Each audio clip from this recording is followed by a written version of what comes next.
No, I love what Florida. I mean, we talked about it a lot. I love what Florida has at the skill positions, wide receiver, running back.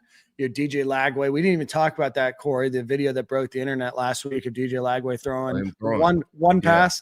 But DJ Lagway coming back.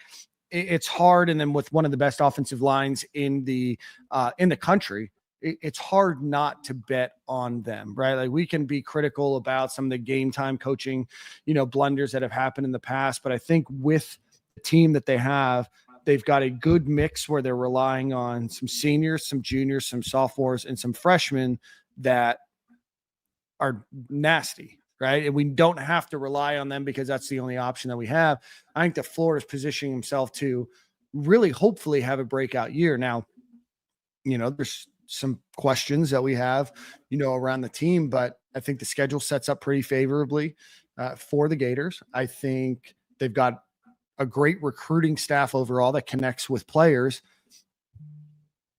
That it might be a little bit later where you're going to see some commits in June, July, and August, and you're going to probably have 7, 8, 9 guys by then. But I think that this might be another wait and see.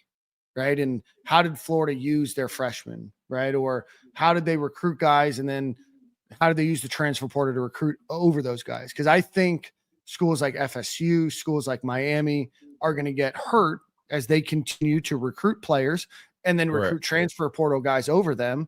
And then every year, those guys that felt slighted transferring out, and you're not building that depth. And so I think that Florida's got a great roster to make a run this year. And I'm excited to see what can happen, but I'm not worried. You would like to see a couple more commits, but I don't need a kid on his 4th commitment or 5th commitment. It's not going to stick, right? No, it's not, man. I said this other day too, just speaking transfer portal and philosophy, how everybody's approaching player acquisition. But everybody laughed at Dabo when he wasn't taking anybody out of the transfer portal, right? And now he just takes 1 or 2 guys here and there. And I think that's really the recipe. You got to admit when you're wrong sometimes. I really think you really got to build this thing. You got to evaluate well, right? In the high school rankings, bring in guys that fit your system, develop them. And then when, you never know when a guy may jump early or a guy just doesn't pan out, and you supplementally, bringing in talent.